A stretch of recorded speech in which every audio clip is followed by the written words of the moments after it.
बिहार की राजधानी पटना में आयोजित 41वीं जूनियर नेशनल सॉफ्टबॉल प्रतियोगिता में छत्तीसगढ़ बालक वर्ग का ग्रैंड फिनाले में छत्तीसगढ़ की टीम उपविजेता रही। छत्तीसगढ़ का मुकाबला राजस्थान के साथ हुआ।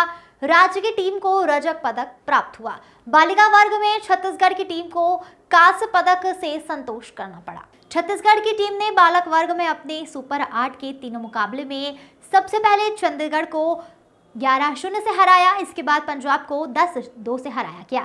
आखिरी मैच में केरल को 4-0 से हराकर अपने पुल में टॉप किया।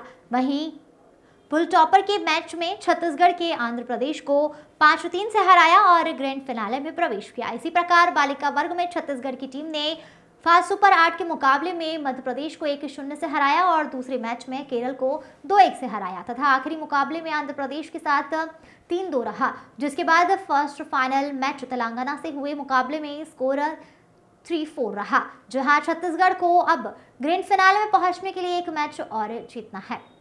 इस मैच में राज्य की टीम का मुकाबला केरल के साथ हुआ और उसे कांस्य पदक से संतोष करना पड़ा। बीजापुर जिले में बालक वर्ग में राजेश कर्ती और सुशील कुडियम, वहीं बालिका वर्ग में रेणुका तेलम और चंद्रकला तेलम, विमल तेलम छत्तीसगढ़ की टीम का प्रतिनिधित्व कर रहे थे। यह जानकारी अकादमी के हेड कोच सोपान स्वर्णेकार ने दी। Bureau report.